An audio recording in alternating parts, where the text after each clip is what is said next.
give thanks unto Lord Hare Krishna, and to sing praises unto thy name, O Most High. It is a good thing to give thanks unto Lord Hare Krishna, and to sing praises unto thy name, O Most High.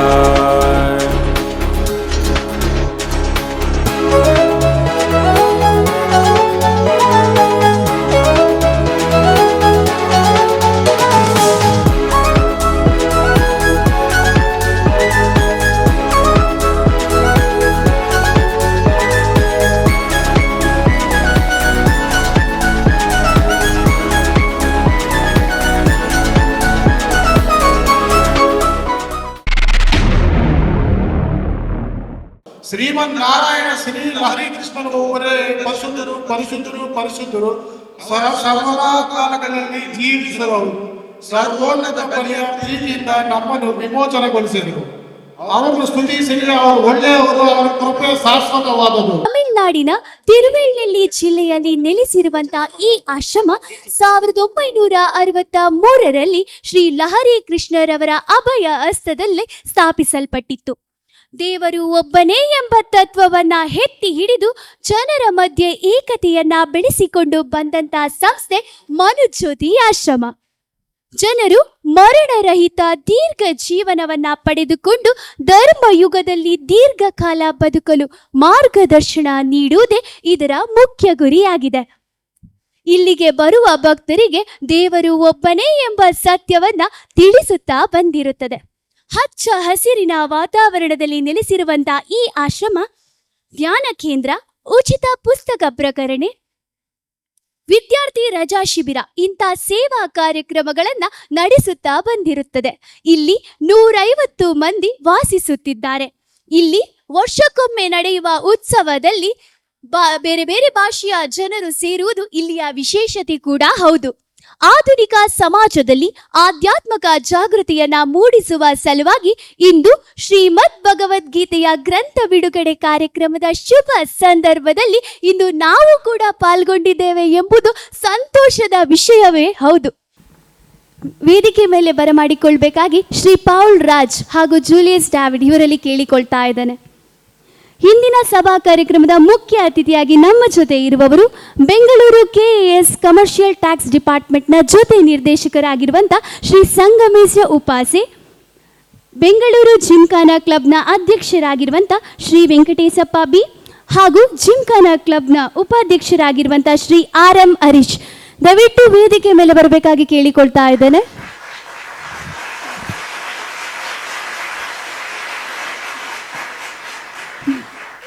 ಇಂದಿನ ಕಾರ್ಯಕ್ರಮದಲ್ಲಿ ನಮ್ಮ ಜೊತೆ ಇನ್ನೊಬ್ಬ ಮುಖ್ಯ ಅತಿಥಿಯಾಗಿ ಇರುವವರು Bengaluru ಕುರಾಲ್ ಓಲಿನ ಸಂಪಾದಕರಾಗಿರುವಂಥ Shri V ಅರಸೂರವರು. ದಯವಿಟ್ಟು ವೇದಿಕೆ ಮೇಲೆ ಬರಬೇಕಾಗಿ ಕೇಳಿಕೊಳ್ತಾ ಇದ್ದೇನೆ. ಇನ್ನೋರ್ವ ಅತಿಥಿ ಬೆಂಗಳೂರು ಪ್ರೆಸಿಡೆನ್ಸಿ ಯೂನಿವರ್ಸಿಟಿಯ ನಿವೃತ್ತ ಪ್ರಾಧ್ಯಾಪಕರಾಗಿರುವಂಥ ಡಾಕ್ಟರ್ ಕೆ ಮಲಾರ್ ವಿಲಿ ಅವರು. ದಯವಿಟ್ಟು ವೇದಿಕೆ ಮೇಲೆ ಬರಬೇಕು.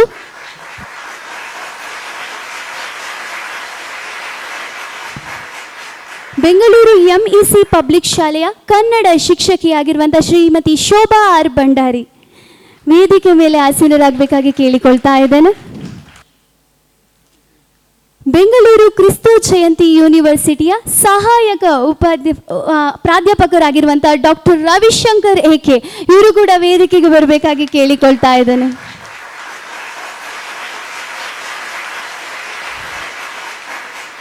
ಧನ್ಯವಾದಗಳು. ಇದೀಗ ಭಗವಾನ್ ಶ್ರೀ ಲಹರಿ ಕೃಷ್ಣ ಭಕ್ತಾದಿಗಳು ಪ್ರಸ್ತುತಪಡಿಸುತ್ತಿರುವಂಥ ಪ್ರಾರ್ಥನೆ ಗೀತೆ ನಿಮ್ಮ ಮುಂದೆ. ದಯವಿಟ್ಟು ಎಲ್ಲರೂ ಎದ್ದು ನಿಲ್ಬೇಕಾಗಿ ಕೇಳಿಕೊಳ್ತಾ ಇದ್ದೇನೆ.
ಗೀತೆಯಲ್ಲಿ ಒಂದು ಅದ್ಭುತವಯ್ಯ ಜಗದಲ್ಲಿ ನಿನ್ನವನ ಇಷ್ಟೋದಯ್ಯ ಜಗದೀಶ ಹರಿ ಕೃಷ್ಣ ಪರಮೇಶ್ವರ ಹರಿ ಕೃಷ್ಣ ಜಗದೀಶ ಹರಿ ಕೃಷ್ಣ ಪರಮೇಶ್ವರ ಹರಿ ಪರಮಾತ್ಮ ಬಲನಾಮ ಹರಿ ಕೃಷ್ಣ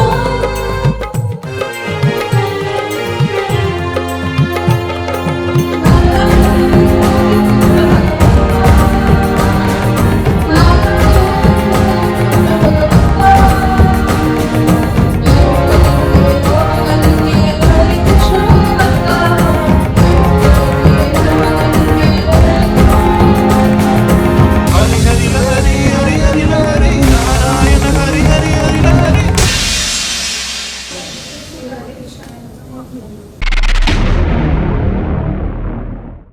ಇಂದಿನ ಸಭೆಯಲ್ಲಿ ಉಪಸ್ಥಿತರಿರುವಂತಹ ಅತಿಥಿ ಗಣ್ಯರನ್ನ ಸ್ವಾಗತಿಸುವಂತೆ ಶ್ರೀ ಪಾವಲ್ ರಾಜ್ ಇವರಲ್ಲಿ ಕೇಳಿಕೊಳ್ತಾ ಇದ್ದೇನೆ. A very good evening to one and all. It is indeed my great pleasure to welcome each and every one of you to this special occasion, the book release function organized by Manujyoti Ashram, Tirunelveli. At this juncture, I would like to briefly introduce Manujyoti Ashram. People from various spiritual paths, those who have studied the Vedas, the Bible, and the Quran, have come together here at Manujyoti Ashram in pursuit of spiritual upliftment. All those who seek to understand the supreme power are graciously guided by Sri Lahari Krishna. As a divine offering to mankind, we at Manujyoti Ashram share the sacred teachings of Sri Lahari Krishna in many forms of pamphlets, books, documentaries, magazines, audios, and videos in multiple languages, so they may reach and benefit all seekers. And today, we are gathered here for a blessed purpose to release the book titled Srimad Bhagavad Gita, The Gospel of Immortal Yoga. This book has already been released in various languages across different cities, and it continues to inspire and elevate the minds and hearts of many. The purpose of this book is simple yet profound: to awaken the divine desire with mankind, to foster spiritual values, and to guide us all toward peace and happiness in this world. Now, it is my privilege to warmly welcome our chief guest, Sri Sangamesh Upase, KS Joint Director, Commercial Tax Department, Bengaluru; Sri Venkateshappa B, President, Gymkhana Club, Bengaluru; Sri R.M. Harish, Vice President, Gymkhana Club, Bengaluru. We are also honored by the presence of our distinguished speakers this evening: Dr. K. Malarvali, retired Professor, Presidency University, Bengaluru;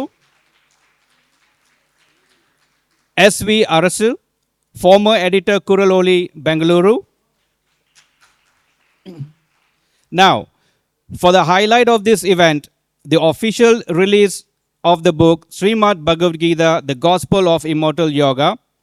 This sacred book will be formally released by our Honorable Chief Guest, KS Joint Director, Commercial Tax Department, Bengaluru, Sri Sangamesh Upase.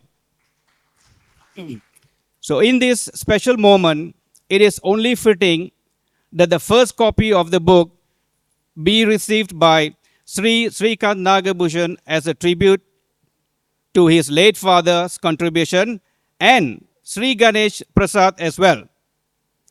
Last but certainly not the least, I take this opportunity to warmly welcome each and every one of you who have joined us this evening. Your presence make this event truly special and memorable. Thank you all. All glory to Bhagavan Lord Lahari Krishna.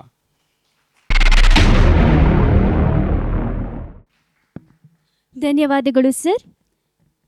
ವೇದಿಕೆ ಮೇಲೆ ಉಪಸ್ಥಿತಿರುವಂಥ Shri V Arasu ಅವರು, ಇವರ ಪರಿಚಯವನ್ನ ನಿಮ್ಮ ಮುಂದೆ ಇಡುವುದಾದರೆ, ಇವರು 25ಕ್ಕೂ ಅಧಿಕ ವರ್ಷ ಸಂಪಾದಕರಾಗಿ ಸೇವೆ ಸಲ್ಲಿಸಿ ವಿವಿಧ ದೇಶಗಳಿಗೆ ತೆರಳಿ ಅಂತಾರಾಷ್ಟ್ರೀಯ ಕಾನ್ಫರೆನ್ಸ್ಗಳಲ್ಲಿ ಭಾಗವಹಿಸಿದ ಹೆಗ್ಗಳಿಕೆ ಇವರದು.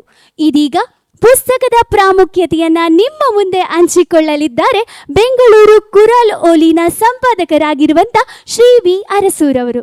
ಇದೀಗ ನಿಮ್ಮ ನುಡಿಗಳಿಗಾಗಿ ಈ ವೇದಿಕೆ. ಶ್ರೀ ಲಹರಿ ಕೃಷ್ಣ ಜೀವಿಸುತ್ತಾರೆ ಜೀವಿಸುತ್ತಾರೆ ಜೀವಿಸುತ್ತಾರೆ.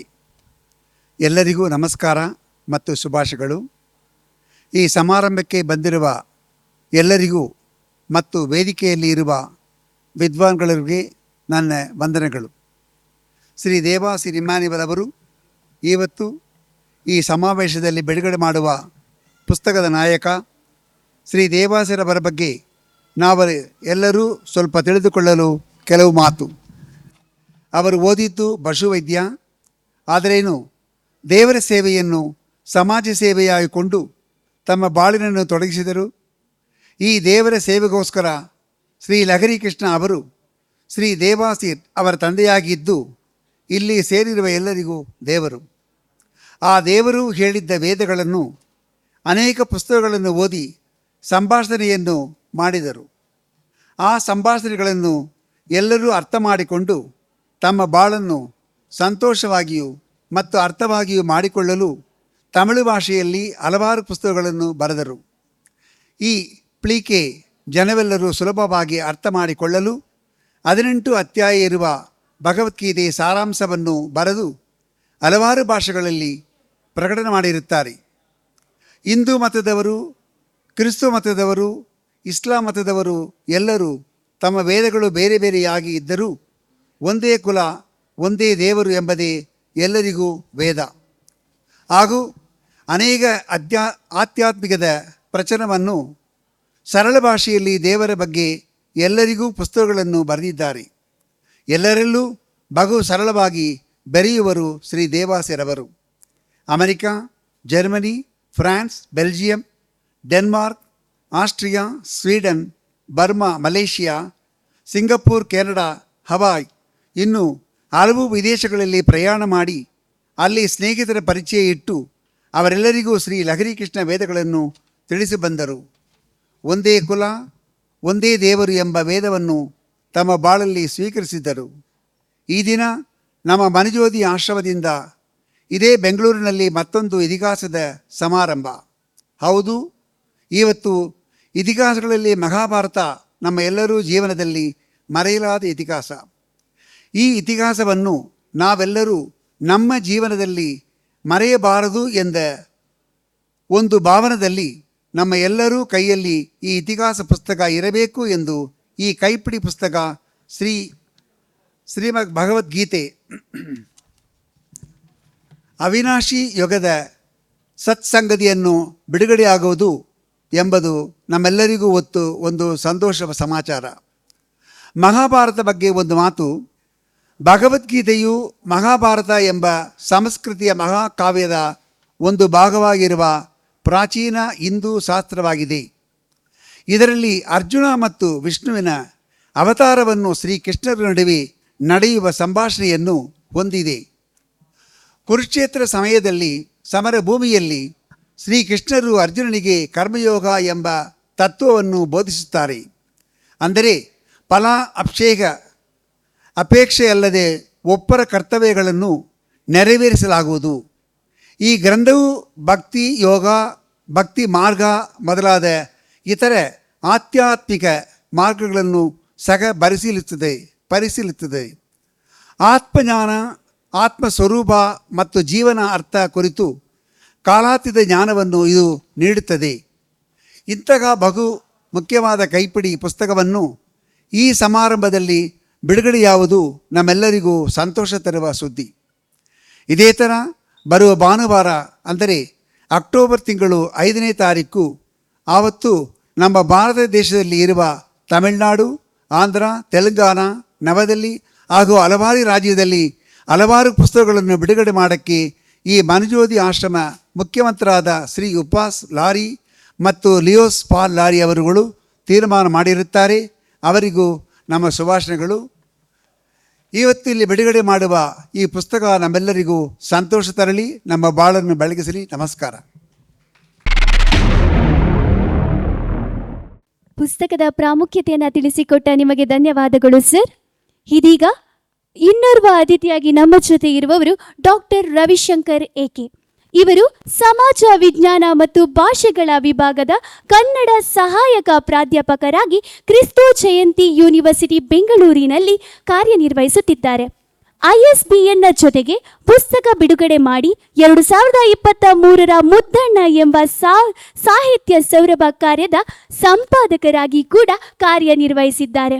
ಸರ್, ಇದೀಗ ನಿಮ್ಮ ಮಾತಿನ ಮಂಟಪಕ್ಕಾಗಿ ಈ ವೇದಿಕೆ. ಎಲ್ಲರಿಗೂ ನಮಸ್ಕಾರ.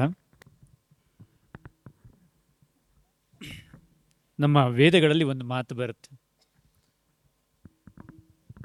ಪರಮ ಪುರುಷನಾದಂತಹ ದೇವನು ಒಬ್ಬನೇ, ಅವನು ಸದಾ ಲೀಲೆಯಲ್ಲಿ ತೊಡಗಿರುತ್ತಾನೆ.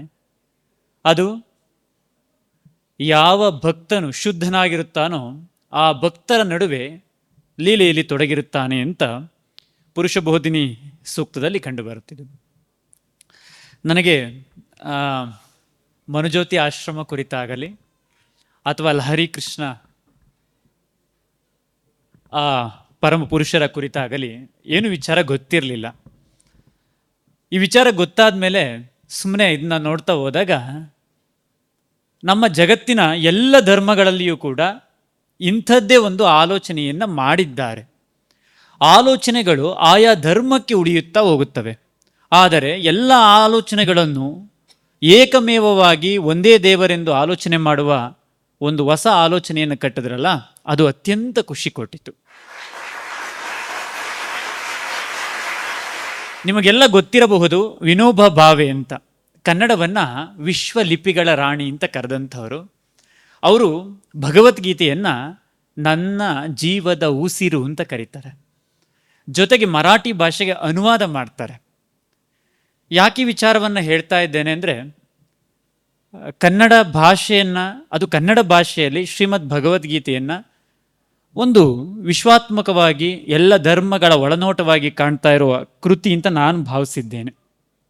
ಇವತ್ತು ಬಿಡುಗಡೆ ಅಂದರೆ ನೋಡಿ, ಸುಮ್ಮನೆ ನಾನು ಈ ಭಗವದ್ಗೀತೆ ಹಾಗೂ ಮನುಜ್ಯೋತಿ ಆಶ್ರಮದ ಕಾರ್ಯಗಳ ತ್ರಿಕೋನ ಸರಣಿ ಮತ್ತು ವಚನ ಸಾಹಿತ್ಯ, ಈ ತ್ರಿಕೋನ ಸರಣಿಯಲ್ಲಿ ಎರಡೇ ವಿಚಾರವನ್ನು ಪ್ರೀತಿ ಪಾತ್ರನು ಕುರಿತು ಮಾತಾಡ್ತಾ ಇದ್ದೇನೆ. ಅಷ್ಟೇ, 5 ನಿಮಿಷದಲ್ಲಿ ಮುಗಿಸ್ತೇನೆ. ಪ್ರೀತಿ ಪಾತ್ರನ ಕುರಿತು ಮಾತಾಡಿ ಸರ್ ಅಂತ ಅಂದರು. ಒಬ್ಬ ಮನುಷ್ಯ ಯಾವಾಗ ಪ್ರೀತಿ ಪಾತ್ರನಾಗಲು ಸಾಧ್ಯ? ಈಗ ನಾನು ನಿಮ್ಮ ಮುಂದೆ ನಿಲ್ಲಲು ಯಾಕೆ, ಹೇಗೆ ಸಾಧ್ಯ? ನಾನು ಯಾರು? ಹೇಗೆ ಸಾಧ್ಯ? ನಿಮ್ಮ ಪ್ರೀತಿಗೆ ಒಳಗಾದ ಕಾರಣದಿಂದ ನಾನು ನಿಲ್ಲಲು ಸಾಧ್ಯ. ಹಾಗಾದರೆ ನಾನೊಬ್ಬ ಭಕ್ತ. ವಚನಕಾರರು ಇಂತಹ ಭಕ್ತನನ್ನು ಸೃಷ್ಟಿ ಮಾಡಿದ್ರು. ಪ್ರತಿಯೊಬ್ಬರೂ ಕೂಡ ಭಕ್ತನಾಗಬೇಕು ಅಂತ ಹೊರಟರು. ಅವನೇ ಶರಣ ಅಂದರು. ದೇವರು ಅಂದರೆ ಯಾರು ಅಂತ ವಚನಕಾರರು ಹೇಳ್ತಾ ಎಷ್ಟು ಚೆನ್ನಾಗಿ ನಿರೂಪಿಸ್ತಾರೆ ಅಂದರೆ, ಭಗವದ್ಗೀತೆಯಲ್ಲಿ ಕೃಷ್ಣ ಹೇಳಿದ್ದು ಅಷ್ಟೇ. ನೋಡಪ್ಪ, ನಾನು ದರ್ಶನ ಕೊಡ್ತೇನೆ. ನೋಡಿ, ಮಹಾಭಾರತ ಯುದ್ಧ ನಡಿಬೇಕು ಮುಂಚೆ ಯುದ್ಧರಂಗದಲ್ಲಿ ಮಧ್ಯದಲ್ಲಿ ಜಗತ್ತಿನಲ್ಲಿ ಯಾವುದೇ ಇಂತಹದ್ದೊಂದು ಘಟನೆ ನಡೆದಿಲ್ಲ. ಇಂತಹ ಸಾಧ್ಯನೇ ಇಲ್ಲ.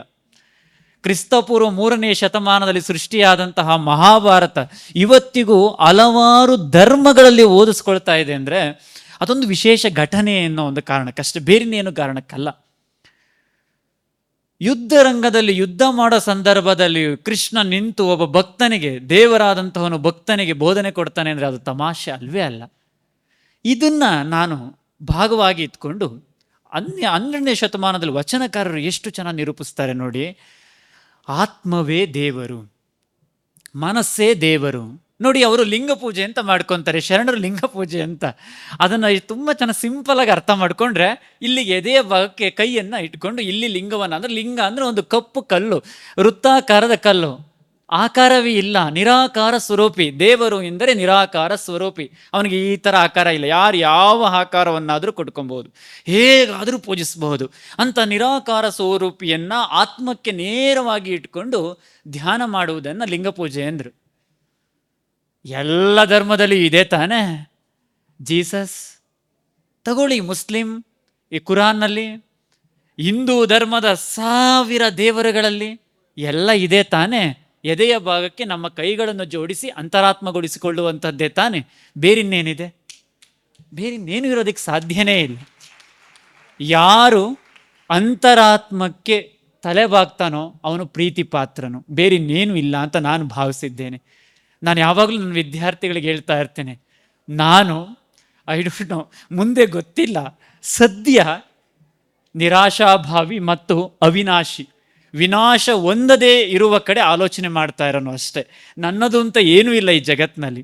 ನನಗೆ ಆಶ್ಚರ್ಯ ಆಗುತ್ತೆ, ನಾನೊಂದು ಶ್ರೀಮಂತ ಕುಟುಂಬದಲ್ಲಿ ಹುಟ್ಟಿ ಬಂದರೂ ಕೂಡ ಎಲ್ಲವನ್ನು ತ್ಯಜಿಸಿ ಝೀರೋ ಬಜೆಟ್ನಲ್ಲಿ ಬದುಕ್ತಾ ಇರೋ ಒಬ್ಬ ವ್ಯಕ್ತಿ.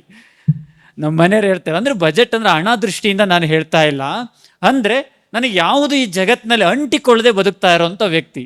ನಾನು ಅತ್ಯಂತ ಆನಂದವಾಗಿದ್ದೇನೆ. ನಾನು ತುಂಬ ತುಂಬ ಪ್ರೀತಿಯಿಂದ ಹೇಳ್ತಾ ಇದ್ದೇನೆ, ಅತ್ಯಂತ ಆನಂದವಾಗಿದ್ದೇನೆ. ಈ ಆನಂದವೇ ಈ ಕಾರ್ಯಕ್ರಮದಲ್ಲಿ ಇಲ್ಲಿ ನಿಂತು ಮಾತನಾಡೋದಕ್ಕೆ ಸಾಧ್ಯ ಆಗಿದೆ, ಬೇರೆ ಇನ್ನೇನು ಇಲ್ಲ. ನಾನು ಭಕ್ತನಾದರೆ ನಾನು ಈ ಜಗತ್ತಿಗೆ ಪ್ರೀತಿ ಪಾತ್ರನು. ತುಂಬ ಚೆನ್ನಾಗಿ ಹೇಳ್ತಾರೆ, ಈ ಇದರಲ್ಲೇ ಮನುಜ್ಯೋತಿ ಆಶ್ರಮದ ಥೀಮಲ್ಲೇ ಬರುತ್ತೆ, ಯಾರು ಆಸೆಗಳನ್ನು ತ್ಯಜಿಸ್ತಾರೋ, ಯಾರು ಈ ಜಗತ್ತಿಗೆ ಅಂಟಿಕೊಳ್ಳೋದಿಲ್ವೋ, ಮತ್ತು ಈ ಜಗತ್ತಿನಲ್ಲಿ ಎಲ್ಲವನ್ನು ಯಾರು ಕ್ಷಮಿಸ್ತಾರೋ ಅವನು ಪ್ರೀತಿ ಪಾತ್ರನು, ಅವರು ಪ್ರೀತಿ ಪಾತ್ರರು. ಹೆಣ್ಣು ಗಂಡು ಯಾವ ಭೇದವಿಲ್ಲದೆ ಜೀವಾತ್ಮ ಅಂತರಾತ್ಮ ಅಂತ ಯಾರು ಭಾವಿಸ್ತಾರೋ ಅವನು ಪ್ರೀತಿ ಪಾತ್ರರು, ಅವರು ಪ್ರೀತಿ ಪಾತ್ರರು. ಅವರು ಯಾರು ಬೇಕಾದರೂ ಆಗ್ಬೋದು, ಎಲ್ಲರ ಪ್ರೀತಿಗೂ ಒಳಗಾಗಬಹುದು ಅಂತ ಹೇಳ್ತಾ, ಶ್ರೀಮದ್ ಭಗವದ್ಗೀತೆ ಎನ್ನುವ ಒಂದು ಕೃತಿಯಾಗಲಿ ಅಥವಾ ಇನ್ನು ಮುಂದಿನ ಹೆಜ್ಜೆ ಗುರುತುಗಳಾಗಲಿ, ನನಗೆ ಬಹಳ ಖುಷಿಯಾಗೋದೇನು ಅಂದರೆ, ಒಂದು ಪುಸ್ತಕ ನಿಮ್ಮ ಹೃದಯಕ್ಕೆ, ಒಂದು ಪುಸ್ತಕ ಬಿಡುಗಡೆ ಕಾರ್ಯಕ್ರಮ ಇಷ್ಟು ಮಟ್ಟಿಗೆ ಒಂದು ಪ್ರೀತಿಯಿಂದ ನಿಮ್ಮನ್ನೆಲ್ಲರನ್ನೂ ಒಂದು ಕಡೆ ಸೇರಿಸಿದೆಯಲ್ಲ, ಅದು ಅತ್ಯಂತ ಖುಷಿ ಕೊಡುವಂಥ ವಿಚಾರ. ಆ ಕೃತಿ ಓದಿಸಿಕೊಳ್ಳಲಿ, ಹೆಚ್ಚು ಹೆಚ್ಚು ಓದಿಸಿಕೊಳ್ಳಲಿ, ಜನಗಳಿಗೆ ಹೆಚ್ಚು ತಲುಪಲಿ, ಮತ್ತು ಅದರ ಹೊಸ ಅವತರಣಿಕೆ, ಶ್ರೀಮದ್ ಭಗವದ್ಗೀತಾ ಸಾವಿರಾರು ಅವತರಣಿಕೆ ಈಗಾಗಲೇ ಕಂಡಿದೆ. ಇದು ಒಂದು ಅವತರಣಿಕೆಯಾಗಿ ನಮ್ಮನ್ನು ತಲುಪಿ ಒಂದೇ ಒಂದು ಸಾಲು ಶ್ರದ್ಧಾವಾನ್ ಲಭತೆ ಜ್ಞಾನಂ ಎನ್ನುವಂತೆ, ಶ್ರದ್ಧೆಯಿಂದ ನಾವು ಯಾವುದನ್ನು ಸ್ವೀಕರಿಸುತ್ತೇವೋ ಅದು ಜ್ಞಾನವಾಗಿ ಮಾರ್ಪಡುತ್ತದೆ. ಆ ಜ್ಞಾನವನ್ನು ನಾವೆಲ್ಲರೂ ಒಳಗು ಮಾಡಿಕೊಳ್ಳೋಣ, ಅಂತರಾತ್ಮಕ್ಕೆ ತಂದುಕೊಳ್ಳೋಣ ಮತ್ತು ಹಂಚೋಣ ಅಂತ ಹೇಳ್ತಾ, ನಾನು ಇಲ್ಲಿಗೆ ಬಹಳ ಮುಖ್ಯವಾಗಿ ನನ್ನನ್ನು ಪ್ರೀತಿಪೂರ್ವಕವಾಗಿ ಕರೆತಂದಂತಹ ಮಲರ್ವಿಳಿ ಮೇಡಮ್ಗೂ ಹಾಗೂ ಪೌಲ್ರಾಜ್ ಸರ್ಗೂ ಕೂಡ ಪ್ರೀತಿಯಿಂದ ಧನ್ಯವಾದಗಳನ್ನ ಸಲ್ಲಿಸ್ತಾ, ಎಲ್ಲ ಗಣ್ಯರಿಗೂ ಕೂಡ ನಾನು ಶಿರಸಾಷ್ಟಾಂಗ ನಮಸ್ಕಾರ ಮಾಡ್ತಾ ನನ್ನ ಮಾತುಗಳನ್ನ ಮುಗಿಸ್ತಾ ಇದ್ದೀನಿ. ನಮಸ್ಕಾರ. ನಿಮ್ಮ ಅಮೂಲ್ಯವಾದ ನುಡಿಯನ್ನು ನಮ್ಮ ಮುಂದೆ ಇಟ್ಟಂತ ನಿಮಗೂ ಧನ್ಯವಾದಗಳು ಸರ್. ಮುಂದೆ ಇನ್ನೋರ್ವ ಅತಿಥಿಯಾಗಿ ನಮ್ಮ ವೇದಿಕೆಯ ಮೇಲೆ ಉಪಸ್ಥಿತಿರುವವರು ಡಾಕ್ಟರ್ ಕೆ ಮಲಾರ್ವಿಳಿ. BA, MA ಮತ್ತು PhD ಪದವಿ ಹೊಂದಿರುವ ಇವರು ಬೆಂಗಳೂರು ಪ್ರೆಸಿಡೆನ್ಸಿ ಯೂನಿವರ್ಸಿಟಿಯಲ್ಲಿ ಪ್ರಾಧ್ಯಾಪಕರಾಗಿ ಕಾರ್ಯನಿರ್ವಹಿಸಿ ನಿವೃತ್ತಿ ಪಡೆದಿರುತ್ತಾರೆ. ಇವರ ಕನ್ನಡ ಸಾಹಿತ್ಯ ಕ್ಷೇತ್ರದ ಸಾಧನೆ ಹಾಗೂ ಅನುವಾದ ಕಾರ್ಯಕ್ಕೆ ಡಿಸೆಂಬರ್ 2024ರಂದು ತಮಿಳುನಾಡಿನಲ್ಲಿ ನಡೆದ ಭಾರತೀಯ ಭಾಷಾ ದಿವಸ ಆಚರಣೆಯಲ್ಲಿ ರಾಜ್ಯಪಾಲರಿಂದ ಗೌರವಿಸಲ್ಪಟ್ಟಿರುತ್ತಾರೆ. ಇನ್ನಷ್ಟು ಪುರಸ್ಕಾರಗಳು ತಮಗೆ ಲಭಿಸಲಿ ಎಂದು ಮನದುಂಬಿ ಹಾರೈಸುತ್ತಾ ನಿಮ್ಮ ಮಾತಿನ ತೋರಣಕ್ಕಾಗಿ ಈ ವೇದಿಕೆ. ಎಲ್ಲರಿಗೂ ನಮಸ್ಕಾರ. ವೇದಿಕೆಯ ಮೇಲಿರುವಂತಹ ಗಣ್ಯರಿಗೆ, ಮುಖ್ಯವಾಗಿ ಈಗಾಗಲೇ ಒಮ್ಮೆ ನಾನು ನೋಡಿದ್ದೆ ಉಪಾಸೆ ಸರ್ ಅವರನ್ನು, ಅವರ ಮಾತನ್ನು ನಾನು ತುಂಬ ಚೆನ್ನಾಗಿ ಆನಂದದಿಂದ ಕೇಳಿದ್ದೆ. ಅರಸು ಸರ್, ಉಪಾಸೆ ಸರ್ ಮತ್ತು ಶೋಭಾ ಮೇಡಮ್ ಮತ್ತು ರವಿಶಂಕರ್, ಇನ್ನು ಬರಲಿರುವ ಅಥವಾ ಈಗಾಗಲೇ ವೇದಿಕೆಯ ಮುಂದೆ ಉಪಸ್ಥಿತರಿರುವಂತಹ ಅನೇಕ ಗಣ್ಯರು ಮತ್ತು ವೈದ್ಯರಲ್ಲಿ ತಜ್ಞರಾಗಿರುವಂತಹವರು, ಸರ್ಜನ್ ಆಗಿರುವಂತಹವರು ಅನೇಕ ಮಂದಿ, ಮತ್ತು ಈ ಒಂದು ಸಮಾರಂಭಕ್ಕೆ, ಶ್ರೀಮದ್ ಭಗವದ್ಗೀತಾ ಪುಸ್ತಕದ ಬಿಡುಗಡೆಯ ಸಮಾರಂಭಕ್ಕೆ ಆಗಮಿಸಿರುವಂತಹ, ಇದನ್ನು ಆಗು ಮಾಡಿರುವಂತಹ ಆ ಕುಟುಂಬ ವರ್ಗದವರು ಮತ್ತು ಅವರ ಸಹಚರರು ಎಲ್ಲರಿಗೂ ಮನುಜ್ಯೋತಿ ಆಶ್ರಮದ ಪರವಾಗಿ ನಾನು ಕೂಡ ನಿಮ್ಮೆಲ್ಲರಿಗೂ ಸ್ವಾಗತವನ್ನು ಕೋರುತ್ತಾ ಒಂದೆರಡು ಮಾತುಗಳನ್ನು ನಾನು ಮಾತನಾಡಲಿದ್ದೇನೆ. ಇಲ್ಲಿ ಈ ಪುಸ್ತಕವನ್ನು ಅನುವಾದ ಮಾಡಿದಂತಹವರು, ಕಳೆದ ಸಲ ನಾನು ಅವರನ್ನು ನೋಡಿದ್ದೆ. ನೋಡಿ, ಈ ಜಗತ್ತು ಯಾವ ರೀತಿ ಅನ್ನುವುದಾದರೆ ಒಂದು ನೀರಿನ ಮೇಲಿನ ಗುಳ್ಳೆಯ ಹಾಗೆ ಈ ಜೀವನ. ಯಾರಿಗೆ ಯಾವಾಗ ಜೀವ ಹೋಗುತ್ತೆ ಅನ್ನೋದು ಗೊತ್ತಿಲ್ಲ. ಇಂತಹ ಒಂದು ಆಕಸ್ಮಿಕ ನಾವು ಹುಟ್ಟಿರುವುದು ಕೂಡ ಶಾಶ್ವತವಲ್ಲ, ನಾವಿರುವುದು ಕೂಡ. ಇಂತಹ ಒಂದು ಕಡಿಮೆಯ ಅವಧಿಯಲ್ಲಿ ಇಲ್ಲಿ ಶ್ರೀಮನ್ ನಾರಾಯಣ ಶ್ರೀ ಲಹರಿ ಕೃಷ್ಣರವರು ಇದನ್ನು ಆರಂಭ ಮಾಡಿದ್ದಾರೆ. ಅವರ ಮಗ ದೇವಾಸಿರ್ ಅಂತ ಹೇಳಿ, ಮತ್ತೆ ಅವರ ಈ ಒಂದು ಲಹರಿ ಕೃಷ್ಣರವರ ಕುಟುಂಬ ವರ್ಗದವರು, ಅವರ ಮೊಮ್ಮಕ್ಕಳು ಮತ್ತು ಅವರ ಜೊತೆಯಲ್ಲಿರುವಂತಹ ಎಲ್ಲ ಆಸಕ್ತರು ಕೂಡ ಇದನ್ನ ಈ ಮಟ್ಟಿಗೆ ಮುನ್ನಡೆಸ್ತಾ ಇದ್ದಾರೆ. ಈಗಾಗಲೇ ಅರಸು ಸರ್ ಹೇಳಿದ ಹಾಗೆ ದೇಶ ವಿದೇಶಗಳಲ್ಲಿ ಇದನ್ನ ಹಬ್ಬಿಸಿದ್ದಾರೆ. ಇದು ಯಾವುದು ಹಬ್ಬಿಸಿರುವುದು ಅಂದರೆ ಯಾವುದೋ ಒಂದು ಪ್ರಚಾರಕ್ಕೆ ಅಲ್ಲ, ಹಣವನ್ನು ಪಡೆಯುವುದಕ್ಕೆ ಅಲ್ಲ. ಈಗಾಗಲೇ ರವಿಶಂಕರ್ ತೀರಾ ಯುವ ಹುಡುಗ, ಆ ಯುವಕನಾಗಿರುವವರ ಮಾತುಗಳನ್ನು ಕೇಳಿ ನಾವು ಮಾರು ಹೋದೆವು. ಅಲ್ಲಿ ಸ್ಟೇಜಲ್ಲಿ ಕೂತ್ಕೊಂಡು ಎಂಥ ಅದ್ಭುತವಾದ ಮಾತನ್ನ ಆಡಿದ್ರು ರವಿಶಂಕರ್. ಹಾಗಾಗಿ ಈ ಒಂದು ಜ್ಞಾನವನ್ನು ಪಡೆಯಲಿಕ್ಕೆ ವಯಸ್ಸಿನ ಅಂತರವೇನೂ ಇಲ್ಲ. ಅದು ಈಗಾಗಲೇ ಅವರು ಹೇಳಿದಾಗೆ ಅಂತರಾತ್ಮ, ಆತ್ಮ, ಜೀವಾತ್ಮ ಇಂಥ ವಿಷಯಗಳಲ್ಲಿ ನಾವು ತೋರಿಕೆಗೆ ಹೇಗಿದ್ದೀವಿ ಅನ್ನುವುದಲ್ಲ, ಅಂತರಾತ್ಮದಲ್ಲಿ ಒಳ್ಳೆಯ ಅಂಶಗಳನ್ನು ಇಟ್ಕೊಂಡಿರಬೇಕು ಅನ್ನುವುದನ್ನು ಇಲ್ಲಿ ಹೇಳ್ತಾ ಇದ್ದಾರೆ ಅನ್ನುವುದನ್ನು ಬಹಳ ಮನಮುಟ್ಟುವ ಹಾಗೆ ರವಿಶಂಕರ್ ಅವರು ಕೂಡ ಹೇಳಿದರು. ಅಂದರೆ ಈ ಜಗತ್ತಿನಲ್ಲಿ ನಾವು ಶಾಶ್ವತವಾಗಿ ಇರುವುದಿಲ್ಲ ನಿಜ, ಆದರೆ ಇರುವಷ್ಟು ಕಾಲದಲ್ಲಿ ನಾವು ಏನನ್ನ ಸಾಧಿಸಿ ಹೋಗುತ್ತೇವೆ, ಏನನ್ನ ಕೊಟ್ಟು ಹೋಗುತ್ತೇವೆ, ಈ ಜನರ ಮುನ್ನಡೆಗೆ ನಾವು ಯಾವ ರೀತಿಯಲ್ಲಿ ಒಂದು ಆದರ್ಶ ಜೀವಿಯಾಗಿ ಬಾಳಿ ಹೋಗುತ್ತೇವೆ ಅನ್ನುವುದು ಬಹಳ ಮುಖ್ಯ. ಅಂತಹ ಒಂದು ಆದರ್ಶ ವ್ಯಕ್ತಿಯಾಗಿ ಬಾಳಿ ಅನೇಕ ಜನರ ಮನಸ್ಸಿನಲ್ಲಿ ಇರುವಂತಹವರು ಶ್ರೀಮನ್ ನಾರಾಯಣ ಲಹರಿ ಕೃಷ್ಣರವರು. ಅಂದರೆ ಇಲ್ಲಿ ಬಹಳ ಮುಖ್ಯವಾಗಿ ನಾವು ಗಮನಿಸಬೇಕಾದಂತಹ ಅಂಶ ಏನು ಅನ್ನುವುದಾದರೆ, ಇಡೀ ಒಂದು ಜಗತ್ತಿನ ಸೃಷ್ಟಿ, ಈ ಎಲ್ಲ ರಹಸ್ಯಗಳು ಏನು ಎತ್ತ ಅನ್ನುವುದನ್ನು ಭಗವದ್ಗೀತಾವನ್ನು ಆಳ ಅಗಲ ಎಲ್ಲವನ್ನು ನೋಡಿ ಅವರು ಏನಂದುಕೊಂಡಿದ್ದಾರೆ ಅಂದರೆ ಒಂದು ಒಳ್ಳೆಯ ಅಂಶವನ್ನು ತನ್ನ ಮೂಲಕ ಹೇಳಬೇಕು ಅಂತ ಹೊರಟಿದ್ದಾರೆ. ಅಲ್ಲಿ ನಾನು ಅನ್ನುವ ಅಹಮ್ಮಿಕೆ ಇಲ್ಲ ಅವರ ಮಾತುಗಳಲ್ಲಿ. ಆ ಪುಸ್ತಕದಲ್ಲಿ ನಾನು ನೋಡಿದ ಹಾಗೆ ನಾನು ಅನ್ನುವ ಅಹಮ್ಮಿಕೆ ಇಲ್ಲದೆ ಎಲ್ಲರನ್ನೂ ಒಟ್ಟುಗೂಡಿಸುವ ಒಂದು ಆಲೋಚನೆ ಅವರಲ್ಲಿ ಇದೆ. ಈ ಪಂಚಭೂತಗಳು, ಉಳಿದ ಅಂಶಗಳು, ವಿವೇಕವನ್ನು ಬಹಳ ಮುಖ್ಯವಾಗಿ ಹೇಳ್ತಾ ಇದ್ದಾರೆ.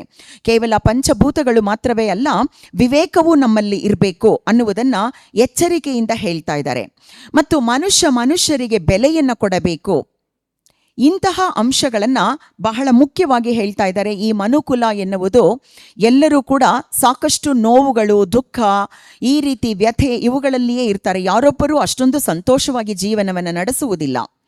ಆದರೆ ಸುಮ್ಮನೆ ತೋರಿಕೆಗಾಗಿ ಈ ಮನು ಜ್ಯೋತಿ ಅನ್ನುವಂತಹ ಆ ಹೆಸರೇ ಗಮನಿಸಿ, ಮನು ಅಂತ ಹೇಳಿದಾಗ ಅದು ಮನುಷ್ಯ ಅನ್ನುವ ಅರ್ಥದಲ್ಲಿ, ಮನುಜ ಅನ್ನುವ ಅರ್ಥದಲ್ಲಿ ನಾವು ತೆಗೆದುಕೊಳ್ಬಹುದು. ಅದು ಜ್ಯೋತಿ ಅಂತ ತೆಗೆದುಕೊಂಡಾಗ ಜ್ಞಾನವನ್ನು ನೀಡುವ ಒಂದು ಆಶ್ರಮವಾಗಿ ಇದೆ ತಿರುನೆಲ್ವೇಲಿನಲ್ಲಿ ಅಂತ ಅರಸು ಸರ್ ಹೇಳಿ ನನಗೆ ಗೊತ್ತಾಯಿತು. ಮತ್ತು ಮಿಸ್ಟರ್ ಪಾಲ್ ರಾಜ್ ಅವರು ಕೂಡ ಹೇಳಿದರು. ಮನುಷ್ಯರಲ್ಲಿ ಪ್ರೀತಿಯನ್ನು ಹೆಚ್ಚಿಸುವ ಕೆಲಸವನ್ನು ಮಾಡ್ತಾ ಇದ್ದಾರೆ. ಇಲ್ಲಿ ಯಾವುದೇ ಒಂದು ಲಾಭಾಂಶದ ರೀತಿಯಲ್ಲಿ ಮಾಡ್ತಾ ಇಲ್ಲ. ಅಂದರೆ ಮನುಷ್ಯರ ಮನಸ್ಸುಗಳು ಮಲಿನಗೊಂಡಿರುವುದನ್ನು ಒಂದು ನೀರಿನ ಹಾಗೆ ಶುಚಿ ಮಾಡುವ ಕೆಲಸವನ್ನು ಮನುಜ್ಯೋತಿ ಆಶ್ರಮದವರು ಮತ್ತು ಅಲ್ಲಿಯ ಎಲ್ಲ ಸಹಚರರು ಮಾಡ್ತಾ ಇದ್ದಾರೆ ಅನ್ನುವುದೇ ನನ್ನ ಅಭಿಪ್ರಾಯ. ಅದಕ್ಕೆ ನಾಂದಿಯನ್ನ ಹಾಡಿದಂತಹ ಲಹರಿ ಕೃಷ್ಣರವರ ಕುಟುಂಬ ವರ್ಗದವರಿಗೂ ಅದನ್ನು ನಡೆಸುವವರನ್ನು ನೋಡಿದಾಗ ತುಂಬ ಮಹತ್ ಆನಂದವನ್ನು ಕೊಡುವಂತಹದ್ದು. ಹೀಗೆ ಇದರಲ್ಲಿ ಮಾತನಾಡ್ತಾ ಇದ್ದ ಹಾಗೆ ನನಗೆ ಒಂದು ಅಂಶ ಅಂದರೆ ಯಾವುದೇ ಕುಲ, ಭೇದ, ಮತ ಯಾವುದೂ ಇಲ್ಲ. ಬಹಳ ಮುಖ್ಯವಾಗಿ ನಾವು ಮತ್ತೆ ಮತ್ತೆ ನೆನಪಿಸಿಕೊಳ್ಳುವುದಾದರೆ, ಒಬ್ಬ ವ್ಯಕ್ತಿಯನ್ನು ಉಳಿಸಬೇಕಾದರೆ ರಕ್ತವನ್ನು ನಾವು ಯಾವ ಗ್ರೂಪ್ ಅಂತ ನೋಡ್ತೇವೆ ಅಷ್ಟೇ. ಅಂದರೆ ಆ ಬ್ಲಡ್ನ ಯಾರಿಂದ ತೆಗೆದುಕೊಂಡ್ವಿ, ಯಾವ ಜಾತಿ, ಯಾವ ಮತ, ಯಾವ ಧರ್ಮ ಯಾವುದನ್ನು ನೋಡುವುದಿಲ್ಲ. ಬದುಕಿಸಬೇಕು ಒಂದು ಜೀವವನ್ನು ಅಷ್ಟೇ. ಹಾಗೆ ಆದರೆ ಒಂದು ರಕ್ತವನ್ನೇ ನಾವು ಒಳಕ್ಕೆ ತೆಗೆದುಕೊಳ್ತೇವೆ, ಇನ್ನೊಬ್ಬರ ರಕ್ತವನ್ನು, ಮತ, ಧರ್ಮ ಯಾವುದನ್ನೂ ಗಮನಿಸದೆ. ಆದರೆ ಹೊರ ಪ್ರಪಂಚದಲ್ಲಿ ನಾವು ಭಿನ್ನ ಭೇದವನ್ನು ಎಣಿಸ್ತೇವೆ. ಅದು ಜಾತಿಯ ಬಗ್ಗೆಯಾಗಲಿ, ವರ್ಣಭೇದವಾಗಲಿ, ಲಿಂಗಭೇದವಾಗಲಿ ಅಥವಾ ಧರ್ಮದಲ್ಲಿ ಆಗಲಿ. ಆದರೆ ಇವೆಲ್ಲವೂ ಕೂಡ ಸರಿ ಅಲ್ಲ ಅನ್ನುವ ವಿವೇಕ ಇರಬೇಕು ಅನ್ನುವುದನ್ನೇ ತಿಳಿಸುತ್ತಿದೆ. ನಾವೆಲ್ಲರೂ ಒಂದೇ ಕುಲ, ಒಂದೇ ಸೂರಿನಡಿ ಇರುವ ನಾವೆಲ್ಲ ಮನುಜ ಕುಲ ಅನ್ನುವ ರೀತಿಯಲ್ಲಿ ಪಂಪನ ಮಾತು ಕೂಡ ನೆನಪಿಗೆ ಬರುವ ಹಾಗೆ ಆ ಮನುಜ್ಯೋತಿ ಆಶ್ರಮ ಅಂತ ಹೇಳಿದಾಗ ಪಂಪನ ಮಾತು ಕೂಡ ಮನುಜ ಕುಲಂ ತಾನೊಂದೇ ವಲಂ ಅನ್ನುವ ಮಾತು ಕೂಡ ನಮಗೆ ನೆನಪಿಗೆ ತರುವಂತಹದ್ದು. ಅದೇ ರೀತಿಯಲ್ಲಿ ಸರ್ವಜ್ಞನ ತ್ರಿಪದಿಗಳನ್ನು ನಾವು ನೆನಪು ಮಾಡಿಕೊಳ್ಳುವುದಾದರೆ, ನಾವು ನಡೆಯುವುದೊಂದೇ ಭೂಮಿ, ಕುಡಿಯುವುದೊಂದೇ ನೀರು, ಸುಡುವುದೊಂದೇ ಅಗ್ನಿ. ಹಾಗೆ ಇದರಲ್ಲಿ ಕುಲಗೋತ್ರಗಳೆಲ್ಲ ಯಾಕೆ ಅನ್ನುವ ರೀತಿಯಲ್ಲಿ, ಮತ್ತು ಜಾತಿಹೀನನ ಮನೆಯ ಜ್ಯೋತಿತ ಹೀನವೇ ಅನ್ನುವುದು. ನೋಡಿ, ವಿದೇಶಗಳಲ್ಲೆಲ್ಲ ಹೋಗಿ ಪ್ರಚಾರ ಆಗಿದೆ, ಅಂದರೆ ಒಳ್ಳೆಯ ವಿಷಯ ಪ್ರಚಾರ ಆಗಿದೆ. ಇದರಲ್ಲಿ ಯಾವ ರೀತಿಯ ವಿಷಯವೂ ಇಲ್ಲ. ಇದು ಮುಕ್ತವಾಗಿ ಎಲ್ಲಿ ಬೇಕಾದರೂ ಮಾತನಾಡಬಹುದು. ಯಾವ ರೀತಿಯಲ್ಲಿಯೂ ನೀವು ಬೇರೆಯವರನ್ನ ಮತ್ತೊಂದು ಧರ್ಮಕ್ಕೆ ಬನ್ನಿ ಅಂತಲ್ಲ, ಎಲ್ಲ ಧರ್ಮದವರು ಇಲ್ಲಿ ಬನ್ನಿ ಅಂತ ಕರೆಯುತ್ತಿರುವುದು. ಒಂದು ಹೂವನ್ನು ತೆಗೆದುಕೊಂಡಾಗಲೂ ಕೂಡ ಒಂದು ಹೂ ಯಾವುದು ಅನ್ನುವುದಲ್ಲ, ಯಾತರದು ಹೂವೇನು ನಾತರದು ಸಾಲದೆ ಅಂತ ಸರ್ವಜ್ಞ ಹೇಳ್ತಾನೆ. ಯಾವ ಬಗೆಯ ಹೂವಾದರೇನೋ, ನಾತರದು ಅಂತ ಹೇಳಿದಾಗ ಹಿಂದಿನ ಕಾಲದಲ್ಲಿ ಒಳ್ಳೆಯ ಸ್ಮೆಲ್, ಒಳ್ಳೆಯ ವಾಸನೆ, ಸುವಾಸನೆ ಅನ್ನುವ ಅರ್ಥದಲ್ಲಿತ್ತು. ಈಗಲೂ ತಮಿಳಿನಲ್ಲಿ ಅನೇಕ ಮಂದಿ ತಮಿಳಿನವರು ಇಲ್ಲಿದ್ದೀರಾ, ಕನ್ನಡವನ್ನೂ ತಿಳಿದಿದ್ದೀರಾ. நாற்றம் அப்படின்னு சொல்றது ஒரு காலத்தில் நல்ல நறுமணம், இப்போவும் அந்த நறுமணம்னு இருக்கு. அந்த நாற்றம் அதுதான் நாத்தா கன்னடால ஒரு காலத்தில் ಕನ್ನಡದಲ್ಲಿಯೂ ಒಂದು ಕಾಲದಲ್ಲಿ ಅದು ಸುವಾಸನೆ ಅನ್ನುವ ಅರ್ಥದಲ್ಲಿ ಇತ್ತು. ಅದರ ನಂತರ ಅದು ಒಂದು ರೀತಿಯಲ್ಲಿ ಹೀನಾರ್ಥವನ್ನು ಪಡ್ಕೊಂಡಿದೆ. ಆದರೆ 16ನೇ ಶತಮಾನದಲ್ಲಿ ಇದ್ದಂತಹ ಈ ಸರ್ವಜ್ಞ ಯಾತರದು ಹೂವೇನು ನಾತರದು ಸಾಲದೆ ಅಂತ ಹೇಳಿದಾಗ ಆ ಒಳ್ಳೆಯ ಅರ್ಥವನ್ನು ತೆಗೆದುಕೊಳ್ಬೇಕು ನಾವು. ಯಾವ ಬಗೆಯ ಹೂವಾದರೇನು ಅದು ಸುವಾಸನೆಯನ್ನ ಬೀರಿದರೆ ಸಾಲದೆ, ಆ ಸುವಾಸನೆಯನ್ನ ಮನುಜ್ಯೋತಿಯ ಒಂದು ಸುವಾಸನೆಯನ್ನ ಮನುಜ ಕುಲಕ್ಕೆ ಎಲ್ಲ ಕಡೆಗೆ ಹಬ್ಬಿಸುತ್ತಿರುವಂತಹ ಈ ಒಂದು ಕೈಂಕರ್ಯದ ಬಗ್ಗೆ ನನಗೆ ಒಳ್ಳೆಯ ಅಭಿಪ್ರಾಯ ಉಂಟು. ನಿಜಕ್ಕೂ ನನಗೆ ತುಂಬ ಸಂತೋಷದ ಸಂಗತಿಯಾಗುತ್ತಿದೆ. ಈ ರೀತಿ ಎಲ್ಲ ಕಡೆಯೂ ನಡೆದು ಎಲ್ಲ ಜನಾಂಗವನ್ನು ಪರಿಶುದ್ಧಿಗೊಳಿಸುವಂತಹ ಮತ್ತು ಭಿನ್ನ ಭೇದಗಳನ್ನು ಎಣಿಸದ ಹಾಗೆ ಮಾಡುವಂತಹ ಒಂದು ಈ ಕರ್ತವ್ಯಪರರಾಗಿರುವವರ ಬಗ್ಗೆ ನಾನು ನನ್ನ ಮನದಾಳದಿಂದ ನಿಮ್ಮೆಲ್ಲರನ್ನೂ ಅಭಿನಂದಿಸುತ್ತಿದ್ದೇನೆ. ಸಂತೋಷ. ನಾನು ಮಾತನ್ನ ಈಗ ಮುಗಿಸ್ತಾ ಇದ್ದೇನೆ. ಧನ್ಯವಾದಗಳು. ನಿಮ್ಮ ಸವಿ ನುಡಿಗಳನ್ನು ನಮ್ಮೊಂದಿಗೆ ಹಂಚಿಕೊಂಡ ನಿಮಗೂ ಧನ್ಯವಾದಗಳು ಮ್ಯಾಮ್. ಶ್ರೀಮದ್ ಭಗವದ್ಗೀತೆ ಗ್ರಂಥವನ್ನು ಆಂಗ್ಲ ಭಾಷೆಯಿಂದ ಕನ್ನಡ ಭಾಷೆಗೆ ಅನುವಾದಿಸಿದವರು ದಿವಂಗತ ನಾಗಭೂಷಣ್ ಅವರು. ಅವರು ಅಗಲಿರುವ ಕಾರಣ ಅವರ ಅನುಪಸ್ಥಿತಿಯಲ್ಲಿ ಅವರ ಆಪ್ತ ಸ್ನೇಹಿತ ಶ್ರೀ ಗಣೇಶ್ ಪ್ರಸಾದ್ ಅವರು ನಮ್ಮ ಜೊತೆ ಇದ್ದಾರೆ. ದಯವಿಟ್ಟು ಈ ಸುಂದರವಾದ ಕ್ಷಣವನ್ನು ಉದ್ದೇಶಿಸಿ ಮಾತನಾಡಬೇಕಾಗಿ ಕೇಳಿಕೊಳ್ತಾ ಇದ್ದೇನೆ ಸರ್ ನಿಮ್ಮಲ್ಲಿ. ಎಲ್ಲರಿಗೂ ಧನ್ಯವಾದಗಳು. In this entire universe that invisible power is common. It has no name and it has no form. We have given name. We have given name. And who are we? We are the effects. And he is the cause. How can the effect give name to the cause? ನಾನು ಅಪ್ಪನಿಗೆ ಹೆಂಗೆ ಹೆಸರು ಕೊಡ್ಲಿಕ್ಕೆ ಸಾಧ್ಯ ನನಗೆ?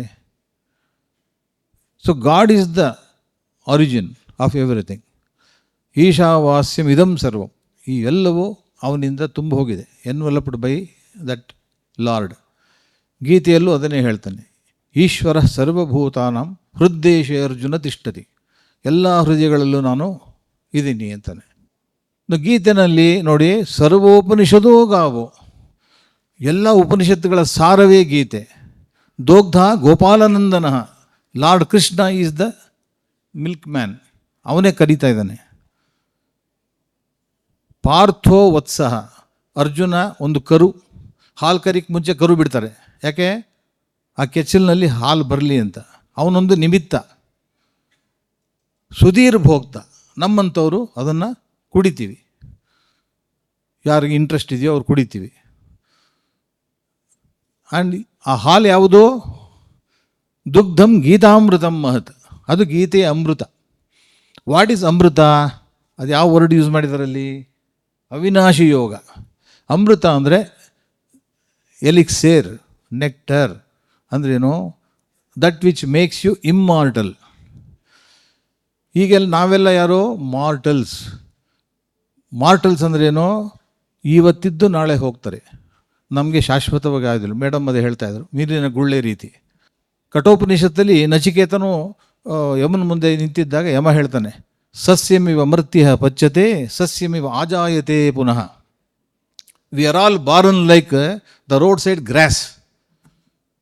During monsoon so many plants, unwanted plants, they come up and they wither away soon. Like that we come and go. ಈಗ 800 crore people ನಾವಿದ್ದೀವಿ. How long we will live? Maximum 60-70 average. In 70 years, all these 800 crore people will not be there. So ಜೀವನದ ಸಾರ್ಥಕತೆ ಏನು? ನಾವು ಬರ್ತೀವಿ ಹೋಗ್ತೀವಿ. ಒಂದು ಶ್ಲೋಕ ಗೀತೆ ಕಲ್ತರೂ ಪರವಾಗಿಲ್ಲ, ಅಂಥವನಿಗೆ ಯಮನ ಜೊತೆ ಚರ್ಚೆ ಇಲ್ವಂತೆ. ಯಮನ ಜೊತೆ ಚರ್ಚೆ ಇಲ್ಲ ಅಂದರೆ from mortality you will move towards immortality. You will all become immortals. ಯಾಕಂದರೆ ಅದು ಇಮ್ಮಾರ್ಟಲ್ ಯೋಗ, ಇಮ್ಮಾರ್ಟಲ್ ಗೀತ ಅಲ್ಲಿ ಬರೆದಿದ್ದಾರೆ ನೋಡಿ, ಅವಿನಾಶಿ ಯೋಗ ಅಂತ. ನಾವೆಲ್ಲ ವಿನಾಶ ಆಗ್ತೇವೆ. ಸೊ ಈ ಒಂದು ಮೆಸೇಜ್, ಈ ಒಂದು ಇದು ನನಗೆ ಮಾತಾಡಲಿಕ್ಕೆ ಅವಕಾಶ ಮಾಡಿಕೊಟ್ಟಂಥ ಈ ಎಲ್ಲ ಸದಸ್ಯರಿಗೂ ನಿಮ್ಮೆಲ್ಲರಿಗೂ ಮತ್ತೆ ವಂದನೆಯನ್ನು ಅರ್ಪಿಸ್ತಾ ನಾನು 2 ಮಾತುಗಳನ್ನ ಮುಗಿಸ್ತೀನಿ. ಅದೇ, ಥ್ಯಾಂಕ್ ಯು. ನಿಮ್ಮ ಅನುಭವದ ನುಡಿಯನ್ನು ನಮ್ಮ ಜೊತೆ ಹಂಚಿಕೊಂಡ ನಿಮಗೂ ಧನ್ಯವಾದಗಳು ಸರ್. ಮುಂದೆ ಇನ್ನು ಒಬ್ಬರು ಮಾತಾಡಲಿಕ್ಕಿದ್ದಾರೆ ವೇದಿಕೆ ಮೇಲಿರುವ ಗಣ್ಯರಲ್ಲಿ. ಆದ ನಂತರ ನಾವು ಆತುರದಿಂದ ಕಾಯ್ತಿರುವಂಥ ಕ್ಷಣ ಪುಸ್ತಕ ಬಿಡುಗಡೆಯ ಸವಿಗಳಿಗೆ ಶೀಘ್ರದಲ್ಲೇ ಮೂಡಿ ಬರಲಿದೆ. ಈಗ ಶ್ರೀಮತಿ ಶೋಭಾ ಆರ್ ಭಂಡಾರಿ ಇವರ ಕಿರು ಪರಿಚಯವನ್ನು ನಿಮ್ಮ ಮುಂದೆ ಇಡುವುದಾದರೆ, BA BEd ಪದವೀಧರರಾಗಿರುವಂಥ ಇವರು MEC ಪಬ್ಲಿಕ್ ಶಾಲೆಯಲ್ಲಿ ಕನ್ನಡ ಶಿಕ್ಷಕಿಯಾಗಿ ಕಾರ್ಯನಿರ್ವಹಿಸುತ್ತಿರುತ್ತಾರೆ. ಇವರಿಗೆ ಕನ್ನಡ ಸಾಹಿತ್ಯ ಪರಿಷತ್ನಿಂದ ಕನ್ನಡ ರತ್ನ ಪುರಸ್ಕಾರ ಕೂಡ ಲಭಿಸಿರುತ್ತದೆ. ಇದೀಗ ನಿಮ್ಮ ಮಾತಿನ ತೋರಣಕ್ಕಾಗಿ ಈ ವೇದಿಕೆಯಲ್ಲಿರುವ ಗಣ್ಯರೇ, ಸಭಿಕರೇ ಹಾಗೂ ಲಹರಿ ಕೃಷ್ಣರ ಭಕ್ತಾದಿಗಳೇ, ನಿಮಗೆಲ್ಲರಿಗೂ ಈ ಶುಭ ಸಂಜೆಯ ಸ್ವಾಗತ ಮತ್ತು ವಂದನೆಗಳು. ನಾನು ಈ ದಿನ ಮಾತನಾಡಲಿರುವ ವಿಷಯ ಭಗವದ್ಗೀತೆಯ 3ನೇ ಮತ್ತು 4ನೇ ಅಧ್ಯಾಯದ ಬಗ್ಗೆ. ಸಭಿಕರಲ್ಲಿ ಸೇರಿರುವವರು ಹೆಚ್ಚಿನವರು ಮಹಿಳೆಯರು. ಮಹಿಳೆಯು ಮನೆಯನ್ನು ನಿರ್ವಹಿಸುವುದಲ್ಲದೆ ಸಕಲ ವಿದ್ಯೆ, ಸಂಸ್ಕೃತಿ ಪ್ರತಿಯೊಂದು ಮನೆಯಲ್ಲಿ ಬೆಳೆಸುವವಳು ಅವಳೇ. ಅವಳಿಂದಾಗಿಯೇ ಎಲ್ಲ ಮಕ್ಕಳು, ಮೊಮ್ಮಕ್ಕಳು ಅಥವಾ ಬಂಧುಗಳು ಎಲ್ಲರೂ ಕೂಡ ಒಂದು ಸುಸಂಸ್ಕೃತವಾದ ದೇವರ ಧ್ಯಾನವನ್ನು ಪ್ರತಿಯೊಂದನ್ನು ಕೂಡ ಬೆಳೆಸಲು ಸಾಧ್ಯ. ಆದ್ದರಿಂದ ಮಹಿಳೆಯರೇ, ನೀವು ಮನೆಯಲ್ಲಿ ಪ್ರತಿಯೊಂದು ಅಧ್ಯಾಯದ ಬಗ್ಗೆ ನಿಮ್ಮ ಮಕ್ಕಳಿಗೆ ವಾರದಲ್ಲಿ 1 ದಿನವಾದರೂ ಮನವರಿಕೆಯನ್ನು ಮಾಡಿಕೊಡಬೇಕು. ಆಗಲೇ ಅವರಲ್ಲಿ ದೇವರ ಬಗ್ಗೆ ಭಕ್ತಿ, ಮತ್ಸರ, ಅಹಂಕಾರ, ಸದ್ಗುಣಗಳು ಬೆಳೆಯಲು ಸಾಧ್ಯ. ನನಗೆ ಇವತ್ತು ಕೊಟ್ಟಿರುವ ವಿಷಯ 2ನೇ ಮತ್ತು 3ನೇ ಅಧ್ಯಾಯದಲ್ಲಿ ಭಗವದ್ಗೀತೆಯ ಸಾರಾಂಶ. ಇದರಲ್ಲಿ 2ನೇ ಅಧ್ಯಾಯದಲ್ಲಿ ಶ್ರೀಮನ್ನಾರಾಯಣರು ತಾವು ತ್ಯಾಗ ಮಾಡಿ ದೇವರ ಮಕ್ಕಳಲ್ಲಿ ಯಾವ ಥರದ ಒಂದು ಧಾರ್ಮಿಕ ಸತ್ಯತೆಯನ್ನು ಬೆಳೆಸಿದ್ದಾರೆ ಎನ್ನುವುದೇ. ಅವಿನಾಶ ಯೋಗದ ಬಗ್ಗೆ ನನಗೆ ಕೊಟ್ಟಿರುವ ಟಾಪಿಕ್ ಇವತ್ತು. ನಿಮಗೆ ಬೇಜಾರಾಗಿರ್ಬೋದು ಭಾಷಣಗಳನ್ನು ಕೇಳಿ, ಆದರೂ ನಾನು ನಿಮ್ಮಲ್ಲಿ ಕೆಲವೊಂದು ವಿಷಯಗಳನ್ನು ಹಂಚಿಕೊಳ್ಳಲು ಇಷ್ಟಪಡುತ್ತೇನೆ. ಸೃಷ್ಟಿಯ ಪ್ರಾರಂಭದಲ್ಲಿ ಶ್ರೀಮನ್ನಾರಾಯಣರು ಅವಿನಾಶ್ ಯೋಗದ ಬಗ್ಗೆ ಅಥವಾ ಸರ್ವೋನ್ನತ ಬಲಿಯಲ್ಲಿ ಹೀಗೆಂದು ವಿವರಿಸಿದ್ದಾರೆ. ಅದೇನೆಂದರೆ, ತಾನು ಸೃಷ್ಟಿಸಿದ ತಮ್ಮ ಮಕ್ಕಳಿಗಾಗಿ ಅಥವಾ ದೇವಲೋಕದ ಜನರಿಗಾಗಿ ತಮ್ಮ ಪ್ರಾಣವನ್ನೇ ತ್ಯಾಗ ಮಾಡಿದರು. ಇದನ್ನು ಅವಿನಾಶಿ ಯೋಗ ಅಥವಾ ಸರ್ವೋನ್ನತ ಬಲಿ ಎಂದು ಕರೆಯಲಾಗಿದೆ. ಈ ಅವಿನಾಶ ಯೋಗಕ್ಕೆ ಹಲವಾರು ಹೆಸರುಗಳಿವೆ. ಭಗವದ್ಗೀತೆಯಲ್ಲಿ ಇದನ್ನು ಬ್ರಹ್ಮಯಜ್ಞ, ಬೈಬಲಲ್ಲಿ ಸೃಷ್ಟಿಗೆ ಮೊದಲೇ ಬಲಿಯಾದ ಕುರಿ ಹಾಗೂ ಕುರಾನಿನಲ್ಲಿ ಮಹೋನ್ನತ ಬಲಿ ಎಂದು ಕರೆಯಲಾಗುತ್ತದೆ. ಅವಿನಾಶ ಯೋಗವನ್ನು ಸ್ವೀಕರಿಸಿದವರಿಗೆ ಪರಮ ಪುರುಷರ ರಕ್ಷಣೆ ಇದೆ. ಇದರ ತತ್ವಗಳನ್ನು ಜೀವನದಲ್ಲಿ ಅಳವಡಿಸಿಕೊಂಡರೆ ಜೀವನ ಮುಕ್ತಿ ಅಥವಾ ಮೋಕ್ಷವನ್ನು ಪಡೆಯಲು ಸಾಧ್ಯ. 4ನೇ ಅಧ್ಯಾಯದಲ್ಲಿ ನೋಡಿದರೆ ಶ್ರೀಕೃಷ್ಣ ಪರಮಾತ್ಮನು ಧರ್ಮ ಸಂಸ್ಥಾನಕ್ಕೆ ಅವತಾರವೆತ್ತುತ್ತಾನೆ. ಧರ್ಮಕ್ಕೆ ಭಗವಂತನ ಈ ಜನ್ಮ ರಹಸ್ಯವನ್ನು ಆರಿಸುವರು. ದುಷ್ಟರನ್ನು ಸಂಹರಿಸಿ ಶಿಷ್ಟ ರಕ್ಷಣೆಗಾಗಿ ಮೋಕ್ಷಪ್ರದರು ಎಂದು ತಿಳಿಸುತ್ತಾರೆ. ಅವರನ್ನು ಶಿಷ್ಟ ರಕ್ಷಣೆಗಾಗಿ ದುಡಿದು ಅವರು ತ್ಯಾಗವನ್ನು ಮಾಡಿ ಅವರನ್ನು ಮೋಕ್ಷಪ್ರದರು ಎಂದು ಕರೆಯುತ್ತಾರೆ. ಅವಿನಾಶಿ ಯೋಗದ ರಹಸ್ಯವು ಹಿಂದೆ ತಂದೆಯಿಂದ ಮಗನಿಗೆ ಅನುಕ್ರಮವಾಗಿ ಬರುತ್ತಿತ್ತು. ಆದರೆ ಅದು ಈಗ ಕಣ್ಮರೆಯಾಗಿದ್ದರಿಂದ ಈಗ ದ್ವಾಪರ ಯುಗದಲ್ಲಿ ಶ್ರೀಕೃಷ್ಣನು ಪುನರುಚ್ಚರಿಸಿದ್ದಾರೆ. ದ್ವಾಪರ ಯುಗದಲ್ಲಿ ಹೇಳಲ್ಪಟ್ಟ ಈ ರಹಸ್ಯವು ಕಲಿಯುಗದಲ್ಲಿ ಜನರು ಮರೆತಿದ್ದಾರೆ. ಅವರಿಗೆ ಮತ್ತೆ ಅದರ ಜ್ಞಾನವನ್ನು ತಲುಪಿಸಲು ಈ ಮನುಜ್ಯೋತಿ ಆಶ್ರಮದ ಭಕ್ತರು ಸುಂದರ ಸರಳ ಭಾಷೆಯಲ್ಲಿ ಮನವರಿಕೆ ಮಾಡಿಕೊಳ್ಳಲು ಕನ್ನಡದಲ್ಲಿ ಪುಸ್ತಕಗಳನ್ನು ಅಥವಾ ಹಲವಾರು ಭಾಷೆಗಳನ್ನು ಪುಸ್ತಕಗಳನ್ನು ಪ್ರಕಟಿಸಿ ಜನರಿಗೆ ತಲುಪುವಂತೆ ಶ್ರೀ ದೇವಾಸಿರ್ ಈ ಲಾರಿಯವರು ಪ್ರಯತ್ನಿಸಿದ್ದಾರೆ.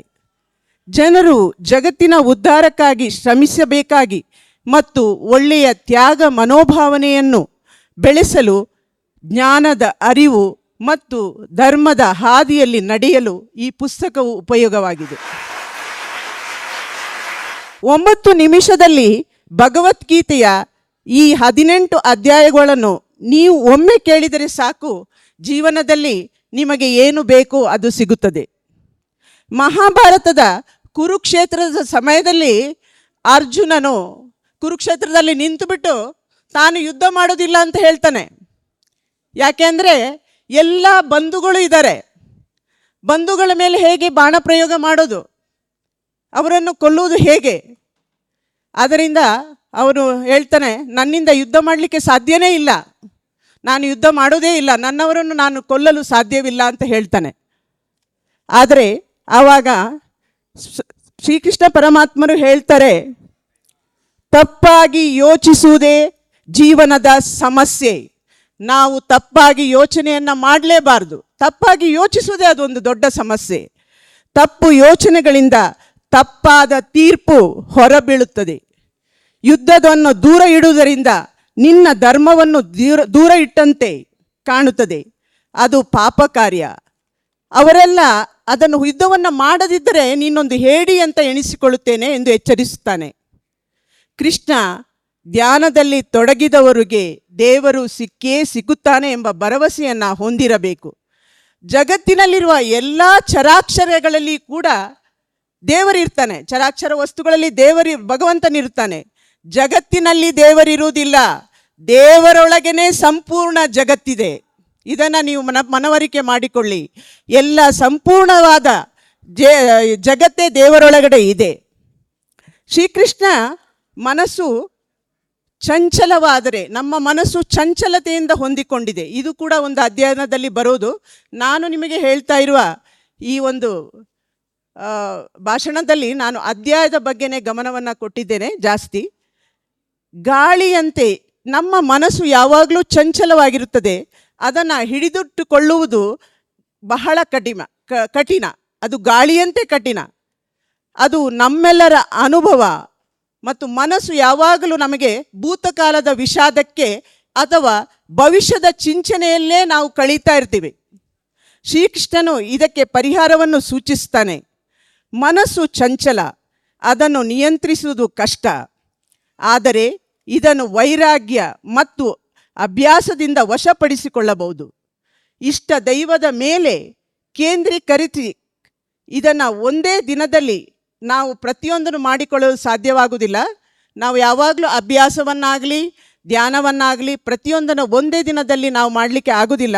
ಇದಕ್ಕೆ ನಿರಂತರವಾಗಿ ನಾವು ಜಗತ್ತಿನ ವಸ್ತುಗಳ ಮೇಲಿನ ಮೋಹವನ್ನು ತ್ಯಜಿಸುವುದು ಮತ್ತು ಜೀವನದ ಸಂತೋಷ ನಮ್ಮೊಳಗಿದೆ ಎಂದು ತಿಳಿದುಕೊಂಡರೆ ಮನಸ್ಸು ನಿಧಾನವಾಗಿ ನಮ್ಮ ಹಿಡಿತಕ್ಕೆ ಬರುತ್ತದೆ. ಈ ಪುಸ್ತಕವನ್ನು ತಾವೆಲ್ಲರೂ ಓದಿ ಸನ್ಮಾರ್ಗದಲ್ಲಿ ಬಾಳಿ ಮಕ್ಕಳಿಗೂ ಅಥವಾ ನಿಮ್ಮ ಮೊಮ್ಮಕ್ಕಳಿಗೂ ಈ ಪುಸ್ತಕವನ್ನು ಪ್ರತಿದಿನ ಅಥವಾ ವಾರದಲ್ಲಿ ಒಂದು ದಿನ ಓದಿಸಿ ಅವರನ್ನು ಕೂಡ ಸನ್ಮಾರ್ಗದಲ್ಲಿ ಬೆಳೆಸಿ ಈ ದೇಶಕ್ಕೆ ಒಂದು ಒಳ್ಳೆಯ ಕೊಡುಗೆಯನ್ನು ಕೊಡಬೇಕಾಗಿ ನಾನು ನಿಮ್ಮೆಲ್ಲರಲ್ಲೂ ಕೇಳಿಕೊಳ್ಳುತ್ತೇನೆ. ಈ ಭಗವದ್ಗೀತೆಯನ್ನು ಎಲ್ಲರೂ ಓದಿ ಸನ್ಮಾರ್ಗದಲ್ಲಿ ನಡೆದು ಭಗವಂತನಲ್ಲಿ ಐಕ್ಯವಾಗಿ ಮೋಕ್ಷವನ್ನು ಪಡೆದುಕೊಳ್ಳಿ ಎಂದು ತಮ್ಮಲ್ಲಿ ಈ 2 ಮಾತುಗಳನ್ನು ಹೇಳಿ ನಾನು ನನ್ನ ಮಾತುಗಳನ್ನು ಮುಗಿಸ್ತೇನೆ. ಧನ್ಯವಾದಗಳು.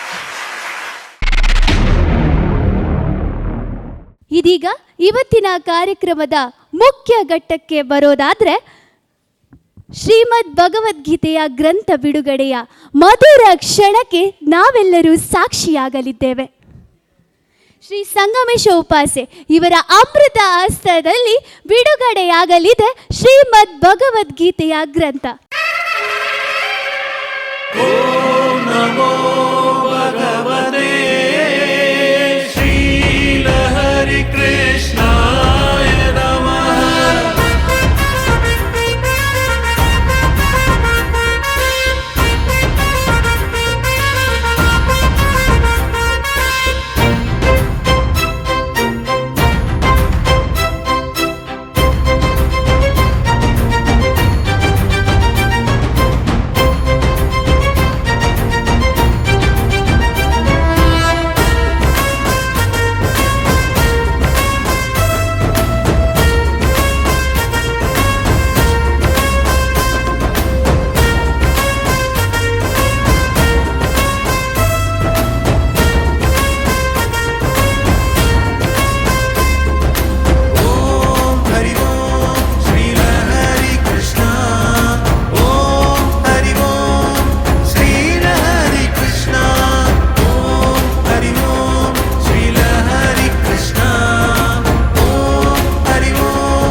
ಅಮೂಲ್ಯ ಕ್ಷಣಕ್ಕೆ ನಾವೆಲ್ಲರೂ ಸಾಕ್ಷಿಯಾಗಿದ್ದೇವೆ ಎಂದು ಹೇಳೋದಿಕ್ಕೆ ತುಂಬಾ ಸಂತೋಷ ಆಗ್ತಾ ಇದೆ.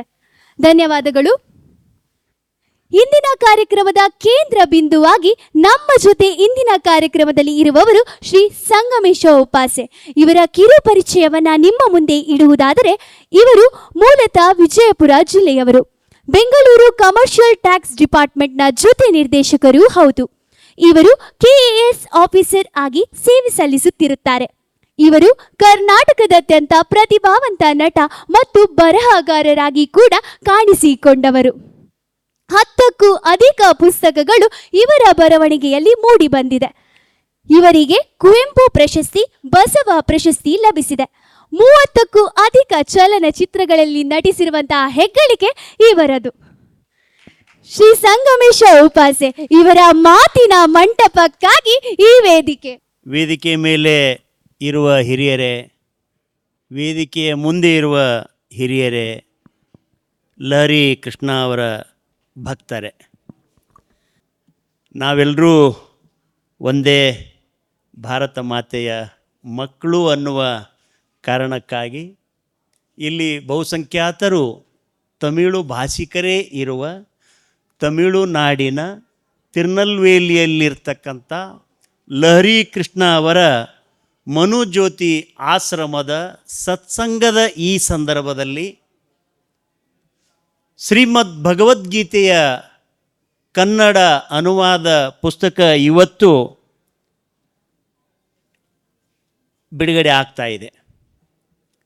ಭಗವದ್ಗೀತೆ ಅನ್ನತಕ್ಕಂಥದ್ದು ಭಾರತೀಯ ಪರಂಪರೆಯಲ್ಲಿ, ಅದರಲ್ಲೂ ಭಾರತೀಯರ ವಿಷಯದಲ್ಲಿ ರಾಮಾಯಣ ಮಹಾಭಾರತ ಮಹಾನ್ ದೊಡ್ಡ ಕಾವ್ಯಗಳು ಅನ್ನುವಂಥದ್ದು. ಮಹಾಭಾರತದ ಆತ್ಮವಾಗಿರ್ತಕ್ಕಂಥ ಭಗವದ್ಗೀತೆ ಜಗತ್ತಿನಲ್ಲಿಯೇ ಅತ್ಯಂತ ವಿಶೇಷ ಸ್ಥಾನವನ್ನು ಪಡೆದಿರ್ತಕ್ಕಂಥದ್ದು.